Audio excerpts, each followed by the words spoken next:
Le monde se divise en deux catégories.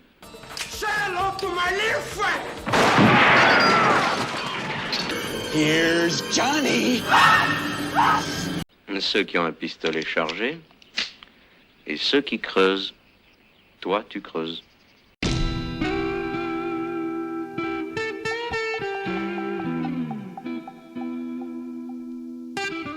Comme vous l'avez sans doute deviné, nous attachons beaucoup d'importance au cinéma. En tant que frères et sœurs, je pense qu'on s'est un peu construit autour des films que nous avons vus. On pourrait même aller jusqu'à dire que c'est une affaire de famille.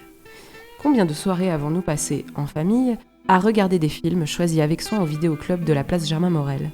Et combien de repas avons-nous passé à comparer nos points de vue sur ces mêmes films, parfois même plusieurs années après ? Car ces œuvres ont eu une influence sur nous. Elles ont jalonné nos vies comme de petites capsules temporelles. Dans cet épisode hors série, nous allons donc parler de notre vie à travers les films que nous avons vus. Nous répondrons à une suite de questions inventées par l'excellent Brett Goldstein pour son podcast Films to be Buried With, que je vous recommande d'ailleurs chaudement. Et comme c'est une affaire de famille, nous avons invité Paul, mon neveu, le fils de Kinou, à venir échanger avec nous sur le cinéma. Bonjour Paul. Bonjour. Et le cinéma pour toi, tu aimes bien ? J'aime bien le cinéma. Enfin, j'aime bien regarder les films, mais j'aime bien aussi en parler. Donc c'est pour ça que je suis venue. Super, on est là pour ça en fait. Comme nous. Donc, c'est comme nous. Comme nous, c'est génétiquement, il y a quand même des choses qui viennent un peu mécaniquement, c'est normal. Moi, je suis content de faire ce truc-là avec ma sœur évidemment, mais ça, j'ai envie de dire que c'est devenu une habitude. On a l'habitude maintenant. Voilà. Et avec mon petit bonhomme, mon grand-fils qui est passionné aussi de cinéma. Et c'est intéressant en plus de confronter un peu les points de vue au niveau génération. On a préparé le podcast ensemble évidemment et il y a plein de trucs qui m'ont surpris et qui s'expliquent en fait quand on réfléchit bien. Ouais. Mais on verra un peu quand on rentrera dans le détail. Mais merci en tout cas d'être là Paul et merci de prendre un Oui. peu de temps pour... Merci Paul. Moi aussi, je suis contente de venir avec vous pour mon premier podcast que je fais. Donc, je suis content. Enfin, j'ai pas les mots. Ah, bah, super, alors, c'est parfait. Si tout le monde est content, on va pas se prendre la tête. Et je te propose de commencer alors.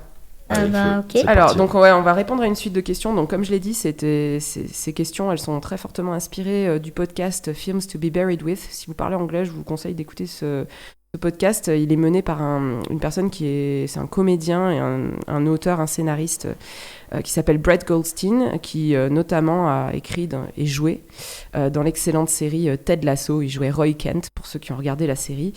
Et donc voilà, lui, il a un podcast et il interviewe des célébrités avec ces mêmes questions. Alors, on a un peu modifié, il y en a qu'on a rajouté, il y en a qu'on a enlevé. Et voilà, donc nous, on s'était dit que ça serait un peu rigolo de se prêter aussi à l'exercice. Donc, on va répondre chacun notre tour à ces questions. Alors, la première question est, déjà Paul, quel est le premier film que tu te rappelles avoir vu ? Alors pour moi, c'est Sam Sam le film. J'ai été le voir au cinéma avec mon papa. C'était un long métrage adapté d'un dessin animé qui passait à la télé. Je devais avoir 4 ans, je pense. Je vous conseille d'abord de regarder les dessins animés. Ça fait moins peur que dans le film quand t'as 4 ans. Après, quand t'es plus grand comme moi, quand t'as 8 ans, tu peux commencer par celui que tu veux. Et D'accord. quand t'as mon âge... C'est quoi Sam Sam ? Tu peux nous expliquer un petit peu l'histoire de Sam Sam ? Sam Sam, c'est un super-héros un petit super-héros qui fait plein d'aventures. Et maintenant que tu as 8 ans, Sam Sam, ça t'intéresse encore ou c'est un peu pour les plus petits ? C'est un peu pour les petits, mais ça me dérange pas de regarder ce De film. le revoir, d'accord. De le revoir avec vous. Et toi, Kinou, alors, le premier film ? Alors le premier film que je me souviens être allé voir au cinéma, c'est un souvenir malheureux, puisque c'était le film Légende de Ridley Scott avec Tom Cruise. On était en maternelle, en fait, c'était une sortie scolaire. Et je sais pas ce qui était passé par la tête des instits là, vraiment, sur ce choix de film, parce qu'il fait quand même assez peur, il est impressionnant, il y a une espèce de démon avec des corps énormes, rouges.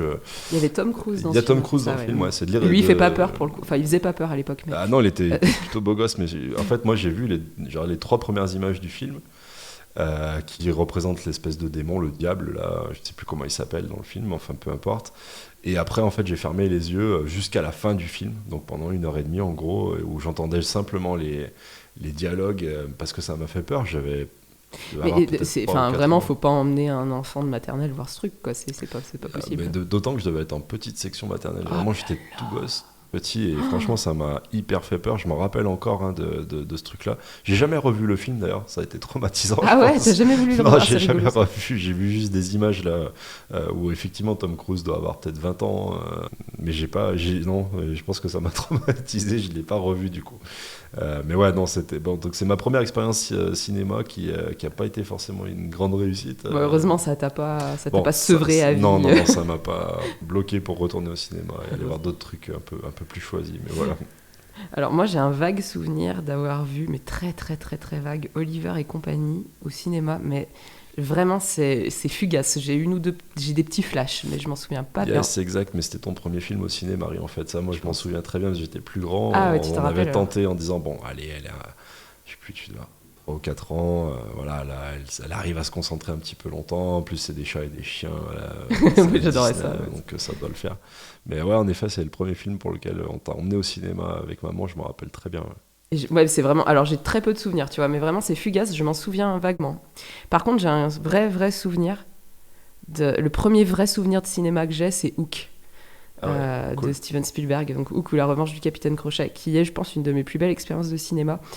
J'ai souvenir qu'après ce film, on est allé chez Pépé et Mémé, donc voilà, nos grands-parents paternels, et je me rappelle que j'avais la tête pleine de Peter Pan qui vole. Il est hyper immersif ce film parce qu'en fait les décors, les costumes, tout est.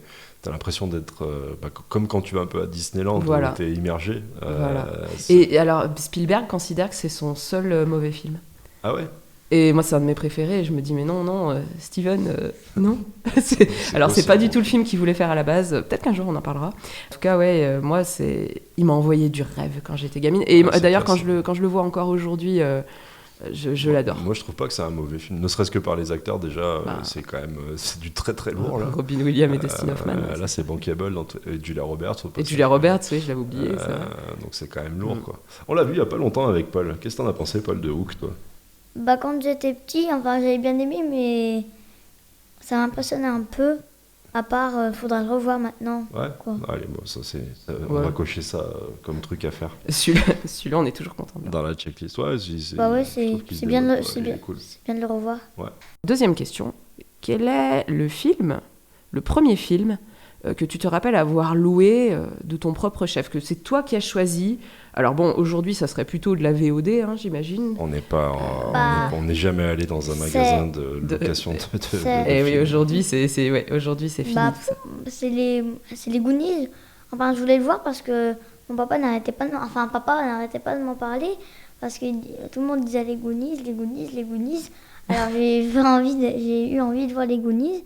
Puis j'ai bien aimé regarder les Goonies parce que j'ai bien aimé les gros mots qu'ils disaient, une petite bande de copains qui font que des bêtises et aussi l'aventure, bien sûr, à la fin.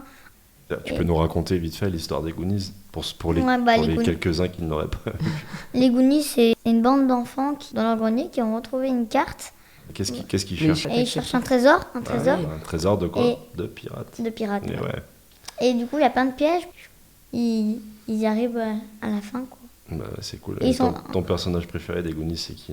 Il y a Data, puis il y a Choco. Tata Choco. et Choco. Ok. Et toi, Kinou? Moi, le premier film que je me souviens avoir choisi, c'était Ghostbusters. Donc SOS Fantôme dans la version française. Qu'on avait loué du coup. Et j'étais fan de ce film, j'adorais ce truc. Et au final, je l'ai revu il n'y a pas longtemps et ça a mal vieilli. Ouais, ça a très mal vieilli, je trouve.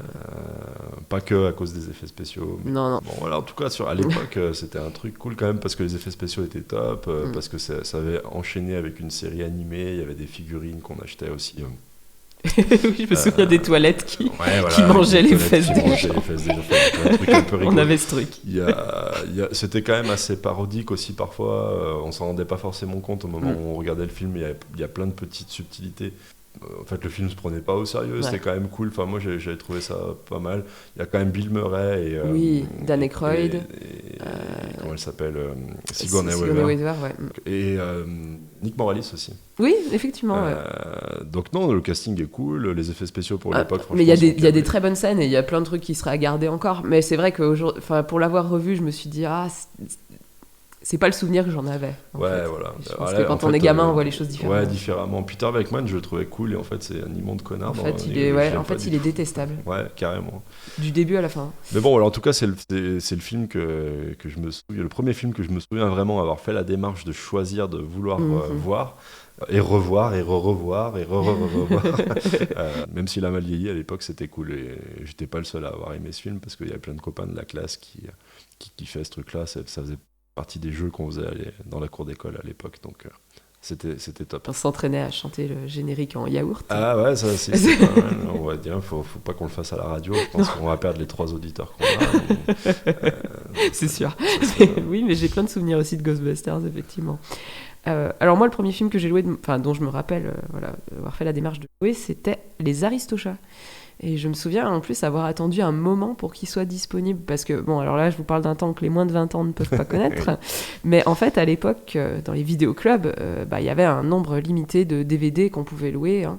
Donc les grosses sorties, comme les Disney, ils avaient peut-être 3 ou 4, alors à l'époque, c'était même des cassettes, quand on était petit. VHS. À l'époque, il devait avoir 3 ou 4 cassettes VHS qu'on pouvait louer sur un gros film. Mais sauf que quand tout le monde s'était précipité sur Les Aristochats, eh bien toi, t'arrivais et non, il était plus dispo, donc c'était la grosse déception. Il fallait le réserver pour la fois d'après. Et je me souviens que Les Aristochats, j'avais attendu un petit moment pour qu'il soit disponible, et quand on l'avait loué, j'étais ravie. Mais justement, ça faisait partie aussi du plaisir de regarder des films, c'est que t'avais toute l'anticipation de te dire...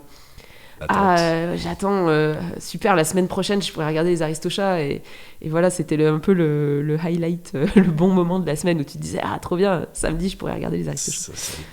Enfin, et ça explique probablement le fait qu'on les regardait aussi encore et encore, ce que les gamins ne font pas vraiment aujourd'hui, j'ai l'impression. Ouais, un peu moins, j'ai l'impression. Ouais. Mais je pense qu'on avait... aujourd'hui, il y a une offre tellement énorme qu'en fait, tout le monde peut... C'est ça. Et t'attends pas, en fait. C'est-à-dire, quand tu veux un truc, tu peux l'avoir dans les 10 minutes qui suivent. Exactement. Alors que, en effet, avant, on était obligé d'attendre que ce soit dispo, etc.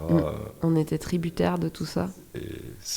Mais ça participait au truc, je trouve. Et oui, du coup, quand t'avais vraiment attendu quelque chose et que le film ne te décevait pas, t'avais envie de le revoir. C'est vrai que par contre, sur les films décevants, du coup, t'étais 2 fois plus déçu, parce que tu te dis, j'ai attendu longtemps pour voir cette bouse. Et j'ai loué cette bouse, alors j'aurais pu louer Les Aristochats. Donc... Aujourd'hui, vous avez le choix, Paul, entre Netflix... Netflix, Canal+, Disney+. Tu revois pas trop, toi, les films? Enfin, quand ça me plaît vraiment, si je peux le revoir. Si. Ouais, mais c'est disons rare. Que nous, c'était usé, la cassette était usée tellement on les regardait, mais c'est pas la même chose. Alors, 3e question. Paul, quel est le film qui t'a fait vraiment peur? C'est un épisode des Simpsons d'Halloween. Après, d'habitude, les épisodes des Simpsons sont plutôt rigolos. Mais là, c'est un épisode d'Halloween, donc du coup, Homer, il se mange. Donc, d'une, ça faisait peur parce que tu te dis, j'aimerais pas qu'on se mange, quoi. Voilà pourquoi ça m'a fait peur. Ça t'a perturbé, cette idée de quelqu'un qui se mange lui-même. Je comprends. Pourtant, t'es un grand fan des Simpsons. Oui, j'aime bien les Simpsons, c'est vrai. C'est marrant. À part celui-là, j'ai trouvé qu'il faisait peur, qui était traumatisant. Je me souviens que ça t'avait perturbé. Mais c'est vrai qu'il était perturbant. J'ai commencé à le regarder avec toi. On a zappé après. Je sais plus de quelle saison il s'agit. Je l'ai jamais vu, celui-là. Non, franchement, c'était pas une franche réussite. Si vous n'avez pas le temps de regarder tous les épisodes des Simpsons, franchement, celui-là, faut le zapper. Faut le zapper. Ok, c'est noté. Et toi, Kinou, le film qui t'a fait vraiment peur? Alors moi, je vais pas être j'en ai noté 2, même 3 en fait. Je vais pas être très original sur le premier. J'ai parlé de l'Exorciste, mais je pense que c'est une réponse qui est à peu près. Pour écouter souvent le podcast de Brett Goldstein, c'est à peu près une fois sur 2 l'Exorciste. Ouais, voilà. Bon je suis le quota du 50% du coup. Bon effectivement, je vais pas revenir sur l'Exorciste. C'est un film qui est hyper traumatisant, je trouve, enfin percutant et hyper qui reste dans la tête en fait longtemps. J'ai noté Les Dents de la Mer parce que chaque fois que je nage, où que ce soit, même dans une piscine, et que je commence à penser à ce film, j'ai quand même toujours un petit regard vers les fonds pour voir s'il n'y a pas quelque chose qui arrive. Alors on l'a tous fait, je crois. Ouais, il faut absolument pas que je pense à ça quand je suis en train de nager, parce que bon, non, là, je reviens sur la plage assez vite en principe. Et j'ai une petite mention spéciale pour une scène en particulier, c'est American History X. Le regard d'Edward Norton quand il vient juste d'assassiner à grands coups de pied dans la tête un jeune homme noir, le regard qu'il a quand la police arrive pour l'interpeller, on sent une vraie satisfaction par rapport à l'acte qu'il vient de commettre. Le jeu d'acteur d'Edward Norton est juste énorme, notamment sur cette scène-là, parce qu'il n'y a aucun dialogue, c'est juste un regard en slow motion. C'est vrai qu'il a le regard clair et tout ça, mais ça m'a tellement perturbé cette scène de se dire le mec vient de commettre l'irréparable et il est content de ce qu'il vient de faire, il est fier de lui. Ça m'a c'est les trois films on va dire, qui m'ont le plus ça m'a glacé le sang franchement, en plus en se disant que c'est pas de la science-fiction quoi. Donc c'est d'autant plus perturbant. Autant l'Exorciste on peut se dire bon, allez, il y a des théories comme quoi ce truc-là est un peu vrai. Disons que c'est pas tous les jours que le diable s'invite chez toi. Autant, les Dents de la Mer, c'est pareil, un requin de 8 mètres qui s'approche des plages. Ça devient de plus en plus réel parce qu'ils n'ont rien à bouffer dans les fonds marins, les pauvres, donc ils se rapprochent des plages. Mais voilà, ça paraît peu probable quand même. Là, ce truc-là est hyper. Moi, ça me glace le sang à chaque fois que je vois le film, mais pour autant, c'est un très bon film. Mais ça me fait flipper. Ça fait réfléchir. Ouais, ça fait réfléchir. Mais je te rejoins un petit peu en fait. Moi j'ai choisi La Route avec Viggo Mortensen que j'ai vu au cinéma et que je n'ai jamais voulu revoir. Alors moi en plus j'adore les films d'épouvante, les films d'horreur. Vraiment c'est un genre que j'aime beaucoup parce qu'il est très codifié mais il est très intéressant à analyser justement. Et je suis toujours assez partante en fait pour voir un film d'horreur. Et bizarrement, c'est pas ça qui me fait le plus peur en fait. La Route, c'est pas un film d'horreur, c'est un film post-apocalyptique, donc adapté d'un roman. Moi, ce qui me fait peur, c'est plus l'analyse de la nature humaine dans ce film, où en fait, dans ce monde post-apocalyptique, on suit un père et son fils qui essayent de survivre. Et pour moi, c'est vraiment plus flippant que n'importe quelle histoire de fantôme parce qu'on les voit évoluer. Donc, il y a des histoires de cannibalisme. Enfin, il y a plein de trucs absolument atroces. Et les gens sont prêts à les enfoncer alors que c'est un père et son fils. Donc, techniquement, pour moi, c'est sacré. Je veux dire, il y a un enfant quand même dans tout ça. Et oui, ce film m'a glacé le sang et je pense que je ne le reverrai jamais parce que ça m'a perturbé pendant plusieurs semaines. C'est ce qui est intéressant aussi, je vais en reparler tout à l'heure, mais dans la série de Walking Dead. Oui, exactement. Où au début, la menace principale, c'est les zombies. Et plus on avance dans l'histoire, plus en fait le zombie fait partie du décorum, mais où la plus grande menace, c'est les autres êtres humains en fait. Et oui. Et moi, c'est ça qui me fait le plus peur, en fait. C'est vraiment la nature humaine plus que le fantôme, le monstre. Voilà. Paul, dis-moi, quel est le film qui t'a fait le plus pleurer ? En fait, Spider-Man, quand son oncle Ben meurt, après qu'il se soit disputé, en fait, Spider-Man, il aurait pu arrêter le méchant qui tue son oncle, en sachant que juste avant, il s'était disputé. Donc c'est pour ça aussi que c'était un peu triste. Parce que la dernière image que l'oncle va garder de Peter, c'est la dispute qu'ils ont eue. Puis aussi, Spider-Man, il n'aurait pas été Spider-Man si on n'aurait pas tué son oncle. C'était un peu triste, mais en sachant qu'il ne serait pas devenu Spider-Man pour ça. Ça fait avancer l'histoire quand même. Oui, voilà. Alors pour resituer quand même, il s'agit du parce qu'il y en a eu pas mal des Spider-Man. Donc c'est le premier, c'est celui de Sam Raimi avec Tobey Maguire dans le rôle principal. Ok, bonne réponse. C'est vrai que cette scène est assez triste. Ça fait partie des réponses a priori qui m'ont surpris parce que c'est le film le plus triste Spider-Man. J'avais pas vu le lien, mais quand tu l'expliques, Paul, ça ok, j'ai compris quoi. J'ai compris. Et toi, Kinou ? Moi, j'en ai noté 2. Cinéma Paradiso. Parce c'est un film qui est empreint de mélancolie et ça me parle en plus, le rapport que le héros a au cinéma. Je trouve que c'est hyper touchant, sa façon d'évoluer, etc. Donc celui-ci, à chaque fois, m'émeut. Ouais. Et dans un peu le même style, parce que ça se passe aussi en Italie, Le Facteur. Avec Noiret, Il Postino dans sa version originale, parce que je trouve que l'acteur qui s'appelle Massimo Troisi, je trouve hyper touchant dans sa façon d'interpréter ce jeune facteur qui rencontre en fait Pablo Neruda et qui se confronte un peu à la poésie, à la littérature, qui évolue, qui progresse grâce aux enseignements de Pablo Neruda. Je le trouve très très touchant dans la façon dont il joue ce rôle-là.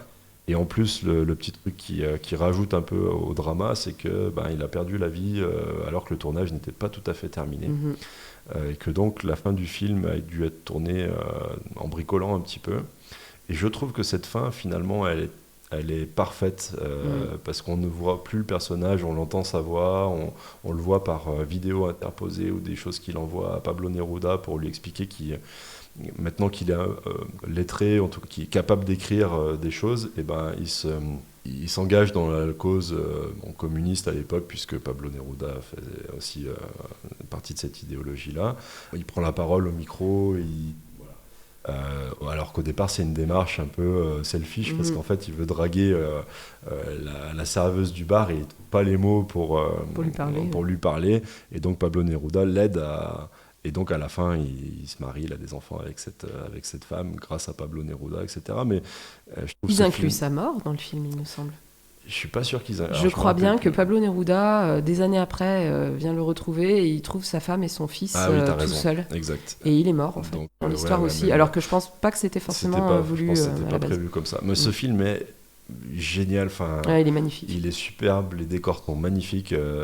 C'est tourné dans des îles italiennes, plusieurs îles. C'est pas en Calabre. Il y a une partie du film qui est tournée en Calabre, une autre qui est au large de la Sicile aussi. D'accord. Ils ont tourné à plusieurs endroits. Philippe Noiret est juste incroyable dans son interprétation. Il est magistral. Et en plus, bon, ça renvoie un petit peu à un truc un peu plus personnel de mon grand-père, de notre grand-père, qui aussi avait pas forcément eu la chance d'aller longtemps à l'école. Et dans le personnage du facteur, je revois aussi un petit peu notre pépé. Voilà, donc le film qui te fait le plus pleurer te fait pleurer quand tu en parles. C'est normal. Alors, moi, du coup, j'ai sélectionné deux films d'animation. Le premier, c'est Dumbo. Alors vous allez me dire pourquoi. La scène où la maman de Dumbo est enfermée dans une roulotte, il y a juste sa trompe qui dépasse et où elle berce Dumbo en lui chantant Mon tout petit. Cette scène, c'est la toute première scène qui m'a fait pleurer. Je pense que je pleurais pas facilement quand j'étais petite. Et alors cette scène, elle me brisait le cœur déjà quand j'étais petite, et aujourd'hui je pense que j'ai beaucoup de mal à la revoir. Et j'ai vu une interview d'un réalisateur qui travaille pour Pixar maintenant, et qui disait je mets au défi n'importe quel parent de ne pas pleurer devant cette scène. Effectivement. Et l'autre extrait auquel je pense quand on parle des films qui m'ont fait pleurer, c'est les 10 premières minutes de Là-haut, le film d'animation de Pixar, qui sont juste déchirantes. Donc en plus je l'ai vu au cinéma, ce film, avec mon mari. Nous, tranquillou, on s'est dit on va voir un Pixar, ça va être rigolo. Et les 10 premières minutes te fichent KO directement. Bah c'est souvent le cas avec Pixar. Pixar, ils sont très très forts là-dessus, c'est balèze. On est allé voir le dernier d'ailleurs avec Paul il y a quelques jours. Élémentaire. Ah ouais, Élémentaire, c'était bien. C'était bien. Et donc lui, il a trouvé son compte parce qu'il y a une histoire, un truc sympa, bien foutu et tout ça. Et il y a une lecture avec un peu plus de hauteur, que c'est souvent le cas dans les Pixar. Pixar, ils sont excellents pour ça, c'est-à-dire qu'il y a vraiment deux niveaux de lecture. Pour les enfants, ils vont s'amuser, ils vont passer un super moment. Les adultes vont repartir avec une leçon de vie. Ouais, c'est ça. Et Là-haut, donc pour resituer les 10 premières minutes, en fait, on voit la vie du papy de l'histoire, donc depuis tout jeune jusqu'à sa retraite, et son histoire d'amour avec sa femme qui meurt en fait. Et tu vois que leur vie, elle est jalonnée de bonheur, mais aussi de difficultés et de tragédies. Et je me rappelle vraiment avoir regardé autour de moi et avoir vu tous les adultes du cinéma avec la larme à l'œil, et tous les enfants qui semblaient un peu perplexes, et qui n'avaient pas forcément compris pourquoi leur papa ou leur maman pleurait à ce moment-là. Touché, donc c'est un chef-d'œuvre. On dirait un court-métrage. Ces 10 premières minutes, c'est un chef-d'œuvre. Vraiment, tout le film d'ailleurs est excellent. Donc voilà, je vous recommande chaudement Là-haut si vous avez envie de verser votre petite larme. Voilà. Et pas que, parce que c'est aussi un film très très rigolo. Alors, Paul, quel est le film qui t'a fait le plus rire ? J'en ai sélectionné deux. Il y en a un c'est tous les épisodes des Simpsons, à part celui d'Halloween que je viens de vous raconter, parce que c'est rigolo. Homer qui fait n'importe quoi, il est à côté de la plaque. Marge, elle fait un peu trop intelligente. Oui, ils sont mal assortis tous les deux, c'est vrai. Et puis Bart, il est polisson et il fait tout le temps plein de bêtises, toujours pareil. Alors Lisa, moi je l'aime pas trop, Lisa, parce qu'elle s'y croit trop. Elle est trop intelligente pour cette famille, je pense. Et Maggie, le bébé, il me fait parfois penser à mon petit frère Victor. Et en film, il y a aussi Seul face à l'abeille. Ah, Seul face à l'abeille, Ouais. oui. Donc ça, c'est un film Netflix avec ouais. Rowan Atkinson, hein, Ouais, Mr Bean. et puis, il joue le monsieur dans Seul face à l'abeille, puis il joue aussi dans Mr Bean. Donc, du coup, c'est un film qui m'a fait vraiment rire. C'est un monsieur qui va garder une maison, et il y a une Donc abeille une maison qui chez des gens très très riches. Hein, c'est... très riche. Il essaye de tuer une abeille, donc au final, il met du feu partout dans la maison. Enfin, Il détruit la maison en il- essayant de tuer l'abeille, quoi. il détruit la maison, alors qu'en plus, si c'est chez toi, c'est un drame. Et si c'est encore chez des gens, C'est encore pire. c'est encore pire. Surtout là, En plus, vu les gens, la ils- maison, je pense qu'il Ouais. n'arrivera pas à rembourser ses dettes, là. Non, donc là, à mon avis, ils nous ont pas fait. Enfin, dans les films, ils nous font pas voir la fin. Et comment ça se passe? À mon avis, là, il a dû payer une grosse somme. C'est sûr. C'est sûr. Il y a Rowan Atkinson, c'est vrai qu'il est marrant et à tout âge parce qu'avec ses mimiques, ses grimaces, Ça parle à tout le dans monde. Mr Bean, ça parle à tout le monde. Donc c'est pas Alors, Seul surprenant. face à l'abeille, tu peux le voir sur Netflix. Et Les Simpsons, moi, je le regarde sur Disney+. Et c'est bien. Il y a toutes les saisons des Simpsons Ouais, sur toutes les Disney. saisons. Ouais, c'est bien. Et toi, Kino, le film qui t'a fait le plus rire? Franchement, j'ai hésité longtemps. Il y en a C'est plein dur. en fait. Il y a plein de trucs. Je pense qu'il y a ceux qui m'ont fait le plus rire, la série des Y a-t-il un flic Ah ouais. ou des Y a-t-il un pilote dans l'avion. Les Y a-t-il quoi en fait. globalement. Y a-t-il. Non, franchement, c'est Les c'est- Zucker pourtant, and c'est Zucker. hyper con. C'est- Là pour le coup, on n'en ressort pas avec une leçon de vie, quoi qu'il arrive. Non, mais c'est con, mais c'est travaillé. Hein. Ouais, non, c'est bien Il se sûr, passe plein de c'est- trucs en c'est- arrière-plan. C'est hyper bossé, il y a plein de trucs. Là aussi, c'est marrant parce que tu peux découvrir des trucs à Oui. plusieurs, même Visionnage. après plusieurs visionnages. On est Leslie Nielsen qui est juste, qu'on connaît juste pour ça en fait. Il a fait que ça dans sa life. J'adore ce mec. J'adore ce mec, je le trouve mais tellement marrant. Enfin, Bah, moi, rien que sa tête, hein, tu me mets un plan ouais, fixe avec sa après, tête. à je la rigole. fin, c'est vrai, quand t'as vu quelques Y a-t-il un flic, tu vois juste sa tête, c'est marrant. Et il se prend au sérieux, mais il est nul. Enfin, c'est top. Et il y a plein de trucs tellement auxquels tu t'attends pas. Ouais. Je pense au discours sur les chats. Y a-t-il un flic pour sauver Hollywood? Mais ce truc-là, chaque fois que je le vois, je me pisse dessus parce que c'est bon. Ça a Il est rien à obligé faire. d'improviser un discours Aux Oscars. voilà, aux Oscars pour. Il pour est faire obligé passer de le gagner temps. du temps, en fait. Voilà, pour ouais. gagner du temps. Et donc, il part sur un truc qui est énorme, où il parle des chats et que tous ces chats, ils nous emmerdent, il faudrait les scalper.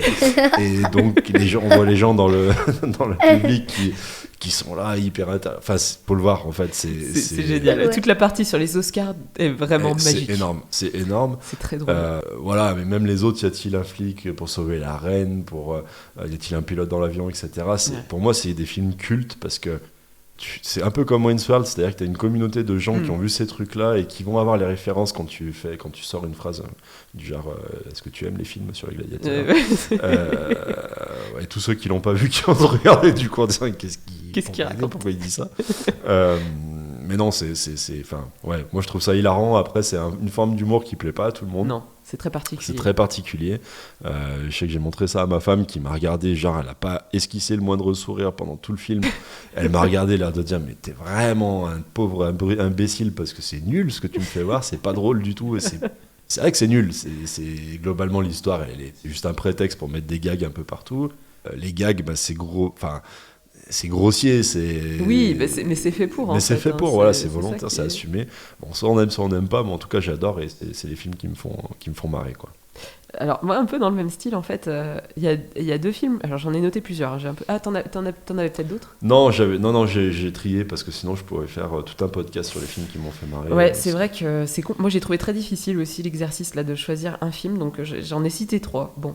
Alors, pour les répliques que tu peux sortir au quotidien, comme tu disais, voir si les gens autour de toi captent ou pas, moi j'ai mis La Cité de la Peur et Wayne's World. Ouais, Cité de la Peur faisait partie de la shortlist. Voilà, qui font que tu vas te marrer avec des gens sortis de nulle part, des fois, parce que tu vas sortir juste la petite réplique qui te tombe bien au bon moment. Mais le film, je pense, qui m'a fait le plus rire, vraiment en le regardant, c'est Sacré Robin des Bois. Ouais, il faisait partie aussi de ma De liste. Mel Brooks, qu'on a vu quand on était gamin et qui me fait encore mourir de rire aujourd'hui. Tuerie. En fait, t'as Robin des Bois, puis t'as Sacré Robin des Bois. Voilà, c'est ça. En fait, c'est une parodie de Robin des Bois, en fait, c'est ça. Donc, ils reprennent l'histoire de Robin des Bois, mais ils s'en moquent un petit peu, gentiment. Hein. Et il y a plein de petites références ou de choses comme ça. Et notamment, les scènes dansées sont chantées me font mourir de rire. Tuerie, voilà, la bande en collant. La première scène d'intro. La scène d'intro avec le rap. Avec le rap, et les mecs sont en collant, ridicules, volontairement. C'est énorme. C'est génial. Très années 90, du coup, hein, au niveau de l'humour, je trouve. Voilà, les petites références. Il y a des références à plein de choses vraiment liées aux années 90. Mais c'est vrai que ce film, je peux le revoir 150 fois. Et la VF, pour une fois, elle est cool. Est vraiment bonne. Ouais. Je l'ai vue en VO et en VF. Alors peut-être parce que j'ai grandi avec la VF, mais les deux sont hilarants, en fait. Ça fait 2 fois qu'on se dit que la VF est cool et sur des films des comédies. Un peu dans le même style. Ouais. Parce qu'on a parlé de Wentworth, où là, c'est carrément les nuls. Oui, la traduction, la VF. Mais c'est vrai que sur Sacré Robin des Bois, il y a aussi le côté, on l'a vu comme ça, et du coup, les références, les citations auxquelles tu faisais allusion tout à l'heure, c'est en français qu'on les connaît. Mais ils ont placé vraiment... Enfin, c'est très difficile à traduire, ce genre de choses, parce que c'est beaucoup de jeux de mots, et ils s'en sont sortis, mais hyper bien. Même des fois, je ris plus à la VF qu'à la VO, quoi. C'est marrant. Ce qui est très rare. Ça faisait partie aussi des films que j'avais gardés en tête pour... donc ça tombe bien, on n'a pas choisi le même. Voilà, c'est bien.